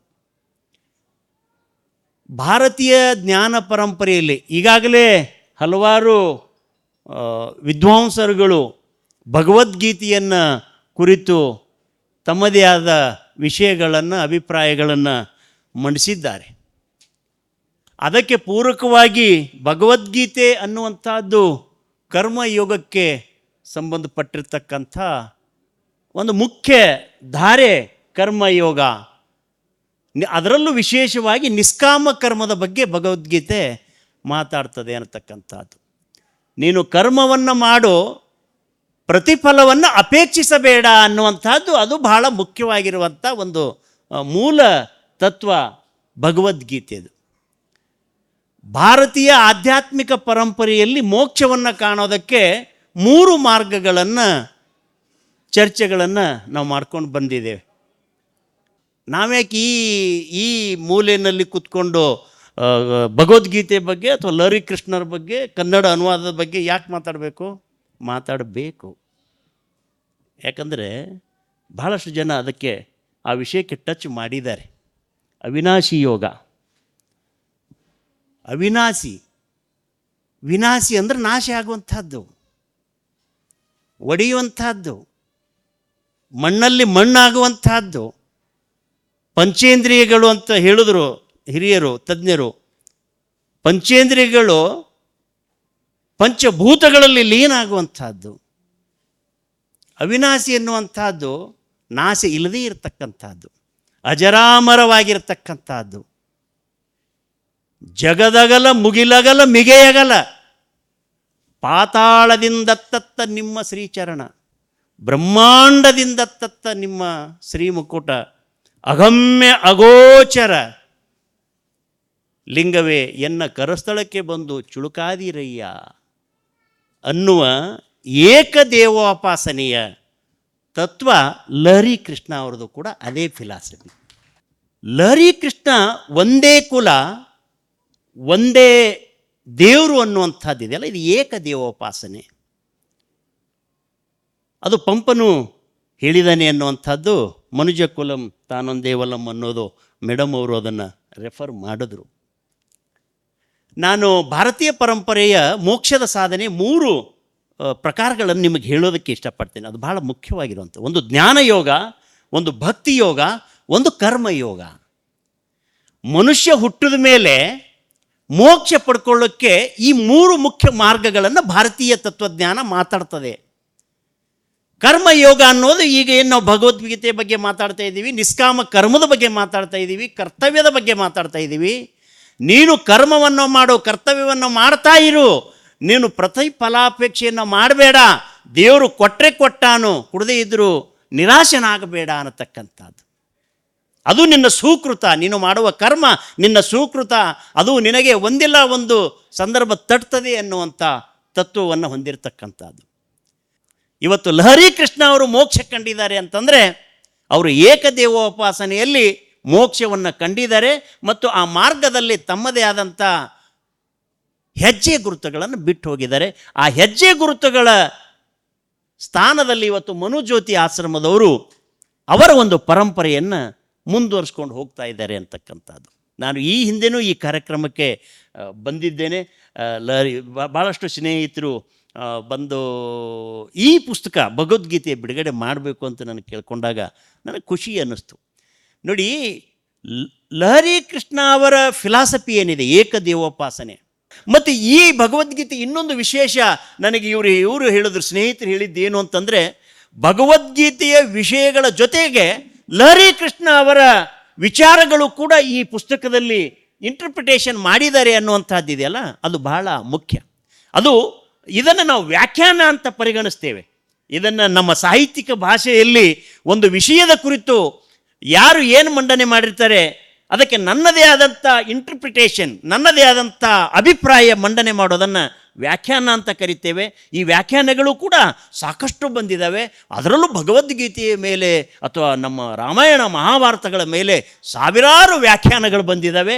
ಅದರಲ್ಲಿ ಲಹರಿ ಕೃಷ್ಣ ಅವರ ವ್ಯಾಖ್ಯಾನವೂ ಒಂದು ಅಂತ ಇವತ್ತು ಈ ಮನುಜ್ಯೋತಿ ಆಶ್ರಮದ ಇತಿಹಾಸದ ಒಂದು ಭಾಗವಾಗಿ ಪ್ರಪಂಚದಲ್ಲಿ ಉಳಿಯುವ ಕಾರ್ಯವನ್ನು ಮಾಡಿದ್ದಾರೆ ಮನುಜ್ಯೋತಿ ಆಶ್ರಮದವರು ಅನ್ನುವಂಥ ಮಾತನ್ನು ಹೇಳ್ತಾ, ಈ ಒಂದು ಅದ್ಭುತವಾಗಿರ್ತಕ್ಕಂಥ ಭಗವದ್ಗೀತೆಯಲ್ಲಿರ್ತಕ್ಕಂಥ ಆ ಕುರುಕ್ಷೇತ್ರದ ಸಂದರ್ಭದಲ್ಲಿ ಕೃಷ್ಣ ಯುದ್ಧ ಬೇಡ ಅಂತ ಓಡಿ ಹೋಗೋ ಸಂದರ್ಭದಲ್ಲಿ ಕೃಷ್ಣ ಬಂದು ಅರ್ಜುನನಿಗೆ ಬೋಧನೆ ಮಾಡುವಂಥ ಒಂದು ಶೌರ್ಯದ, ಒಂದು ಬದುಕಿನ ವಾಸ್ತವದ ಮತ್ತು ಮನುಷ್ಯನ ಸೂಕ್ಷ್ಮ ಸಂಬಂಧಗಳ ಬಗ್ಗೆ, ನೀನು ಕರ್ಮವನ್ನು ಮಾಡುವ ಸಂದರ್ಭದಲ್ಲಿ ಅವನು ಅಣ್ಣ, ಅಪ್ಪ, ಅಕ್ಕ, ತಂಗಿ, ಬಾಂಧವರು, ಬಂಧು ಬಾಂಧವರು ಅನ್ನುವ ಯಾವ ಸಂಬಂಧಗಳನ್ನು ಬೇಡ ಅಂತ ಕೃಷ್ಣ ಅರ್ಜುನನಿಗೆ ಬೋಧಿಸೋದ್ರ ಬಗ್ಗೆನೂ, ಅಂದರೆ ಭಗವದ್ಗೀತೆ ಇವತ್ತು ಲಹರಿ ಕೃಷ್ಣ ಅವರ ಒಂದೇ ಕುಲ ಒಂದೇ ದೇವರು ಅನ್ನುವಂಥದ್ದು ಮನುಜ ಮತ ವಿಶ್ವಪಥ, ಕುವೆಂಪು ಅವರ ವಾಣಿಯಲ್ಲಿ ಹೇಳೋದಾದರೆ ಮನುಜ ಮತ ವಿಶ್ವಪಥ ಅನ್ನುವಂಥದ್ದು. ಕುವೆಂಪು ಅವರು ಹೇಳ್ತಾರೆ, ನಾನು ಯಾವ ಮತಕ್ಕೂ ಸೇರಿಲ್ಲ, ನಾನು ಯಾವ ಧರ್ಮಕ್ಕೂ ಸೇರಿಲ್ಲ, ನಾನು ಮನುಜ ಮತ ವಿಶ್ವಪಥ. ಇವತ್ತು ಲಹರಿ ಕೃಷ್ಣ ಅವ್ರದ್ದು ಕೂಡ ನನಗೆ ಕುವೆಂಪು ಯೋಚನೆಯಲ್ಲಿ ಲಹರಿ ಕೃಷ್ಣ ಕಾಣ್ತಾರೆ, ಶರಣರ ದೃಷ್ಟಿಯಲ್ಲೇ ನನಗೆ ಲಹರಿ ಕೃಷ್ಣ ಕಾಣ್ತಾರೆ. ಇವತ್ತು ಕೃಷ್ಣನ ನಿಷ್ಕಾಮ ಕರ್ಮದಲ್ಲಿ ಲಹರಿ ಕೃಷ್ಣ ಕಾಣ್ತಾರೆ. ಆ ಆಶ್ರಮದ ಎಲ್ಲರೂ ಈ ಥರದ ಸತ್ಸಂಗದ ಒಂದು ಸತ್ಸಂಪ್ರದಾಯದ ಸಾಹಿತ್ಯದ ಕೆಲಸ ಮಾಡ್ತಾ ಇರತಕ್ಕಂಥದ್ದು ನಿಜವಾಗಿಯೂ ಸ್ತುತ್ಯಾರವಾಗಿರ್ತಕ್ಕಂಥದ್ದು. ಇಲ್ಲಿ ಬಂದಂಥ ಎಲ್ಲ ವಿಷಯ ಮಂಡನೆ ಮಾಡುವಂಥವರು ಭಾಳ ಇನ್ನೂ ಎಲ್ಲ ನನಗಿಂತಲೂ ಹೆಚ್ಚು ತಿಳ್ಕೊಂಡವರು ಇದ್ದೀರಿ. ನೀವು ನಿಮ್ಮದೇ ಆದ ವಿಷಯಗಳನ್ನು ಮಂಡನೆ ಮಾಡಿದ್ದೀರಿ. ಇವತ್ತು ಕಾರ್ಯಕ್ರಮ ತುಂಬ ಯಶಸ್ವಿ ಆಗಿದೆ ಅಂತ ಭಾವಿಸ್ತೇನೆ. ನನಗೆ ಈ ಪುಸ್ತಕ ಬಿಡುಗಡೆ ಮಾಡೋದಕ್ಕೆ ಅವಕಾಶ ಮಾಡಿಕೊಟ್ಟಂಥ ಮನುಜ್ಯೋತಿ ಆಶ್ರಮದ ಎಲ್ಲ ಪದಾಧಿಕಾರಿಗಳಿಗೆ ವಂದಿಸಿ ನನ್ನ ಮಾತನ್ನು ಮುಗಿಸ್ತೇನೆ. ಜೈ ಹಿಂದ್, ಜೈ ಕರ್ನಾಟಕ. ಇನ್ನಷ್ಟು ಸಾಧನೆಗಳು ತಮ್ಮಿಂದ ಮೂಡಿ ಬರಲಿ ಎಂದು ಮನದುಂಬಿ ಹಾರೈಸುತ್ತಾ ತಮ್ಮ ಮಾತಿನಿಂದ ತಮ್ಮೆಲ್ಲರನ್ನ ಆಲಿಸಿದ ನಿಮಗೆ ಧನ್ಯವಾದಗಳು ಸರ್. ಇದೀಗ ವೇದಿಕೆ ಮೇಲೆ ಉಪಸ್ಥಿತರಿರುವಂತಹ ಗಣ್ಯರನ್ನ ಗೌರವಿಸುವಂತಹ ಹೊತ್ತು.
ಚಪ್ಪಾಳೆಯ ಮುಖಾಂತರ ವೇದಿಕೆ ಮೇಲೆ ಬರಮಾಡಿಕೊಳ್ತಾ ಇದ್ದಾನೆ ಕುಮಾರಿ ರಿತಿಕಾ ಮೆನನ್ ಇವರನ್ನ.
ಅದ್ದೂರಿ ನೃತ್ಯದ ಮೂಲಕ ನಮ್ಮನ್ನೆಲ್ಲರನ್ನ ರಂಜಿಸಿದ ಕುಮಾರಿ ಕೃತಿಕಾ ಮೆನನ್ ಇವರಿಗೆ ಅಭಿನಂದನೆಗಳನ್ನ ಸಲ್ಲಿಸುತ್ತಾ ಇವರನ್ನ ಗೌರವಿಸಬೇಕಾಗಿ ಶ್ರೀ ಗೀತಾ ರೂಫಸ್ ಇವರಲ್ಲಿ ಕೇಳಿಕೊಳ್ತಾ ಇದ್ದೇನೆ.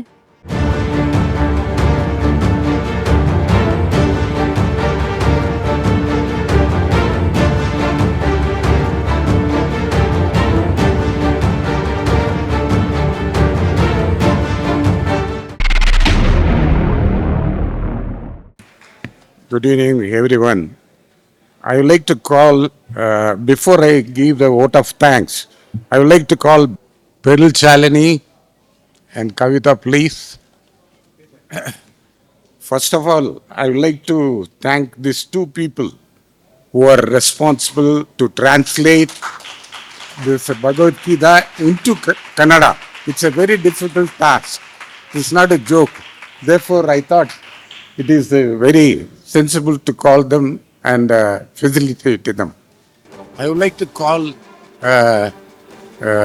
Mrs. Malar Balu and Mercy Priyadarshini to come and facilitate them. Please.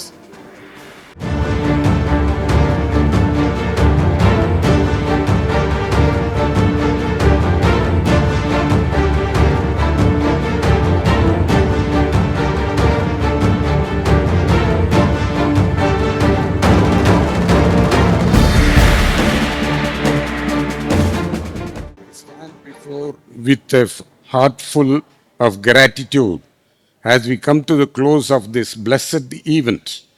First and foremost, we thank the Almighty Lord God Lagari Krishna for His abundant grace that has allowed us to gather here in peace, faith, and unity. Truly, without His presence among us, none of this would have been possible. A heartfelt thank goes out to our spiritual leads from Brother Devasir's family at Manujodi Ashramam for their inspiring words, prayers, and unwavering guidance. To all the special guests and dignitaries, thank you for honoring us with your presence. to the organizing committee and volunteers. Your dedication and support means a lot. Thank you once again. Thank you so much. ಎಲ್ಲರೂ ಊಟದ ಸವಿಯನ್ನ ಸವಿಬೇಕಾಗಿ ಕೇಳಿಕೊಳ್ತಾ ಇದ್ದೇನೆ. ಶ್ರೀಮದ್ ಭಗವದ್ಗೀತೆ ಗ್ರಂಥ ಬಿಡುಗಡೆಯ ಶುಭ ಕಾರ್ಯಕ್ರಮದ ಶುಭ ಗಳಿಗೆಗೆ ಧನ್ಯವಾದಗಳು.